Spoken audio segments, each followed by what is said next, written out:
In the early 1600s, England stood at the edge of a political storm. Kings still believed they ruled by divine right, chosen by God, answerable only to heaven.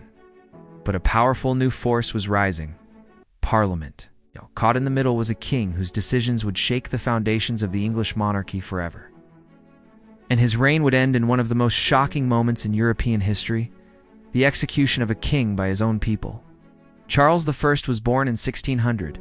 When he unexpectedly inherited the throne in 1625, England had already begun to change. The Protestant Reformation had fractured religious unity. Economic inequality was growing, and Parliament demanded a stronger voice in government. But Charles believed deeply in the divine right of kings, claiming monarchs were appointed by God himself. To challenge the king was heresy. From the start, Charles clashed with Parliament over money. England needed funds for military conflicts in Europe, yet Parliament refused to grant unlimited taxation without limits on royal power. In 1628, they forced him to accept the Petition of Right. Charles signed it, but had no intention of obeying. Soon after, he dissolved Parliament entirely. For the next 11 years, Charles ruled England alone, in what historians call the personal rule. Without Parliament, kings searched for new ways to raise money, reviving old and controversial taxes like ship money. But money was only part of the conflict. Religion ignited even deeper tensions. Charles supported the high church policies of William Laud, pushing for elaborate ceremonies that Puritans feared were too Catholic. When Charles attempted to impose a new prayer book on Scotland in 1637, the reaction was explosive.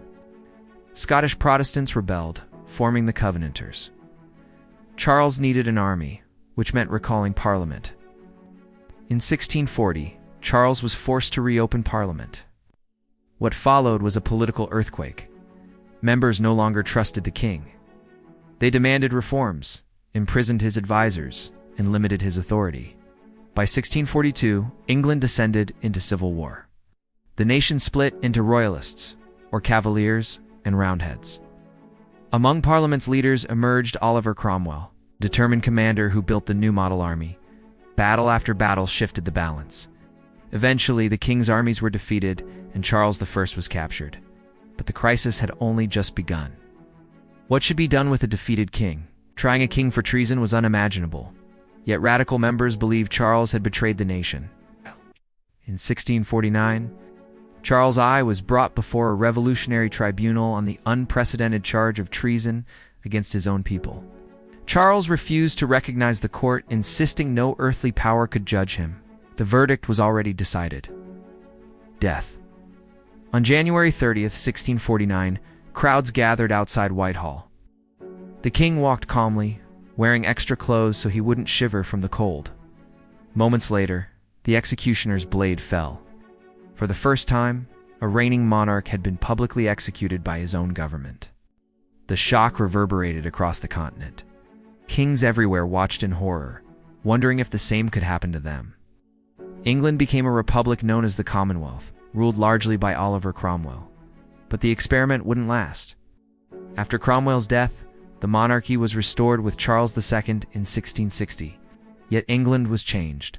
Execution proved kings were not untouchable, accelerating the development of constitutional government.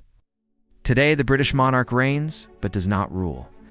Their authority is symbolic, a far cry from Charles I's divine right.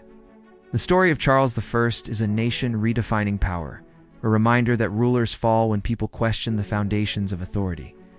If you enjoyed this deep dive, subscribe, and tell us in the comments which moment in royal history changed the world most.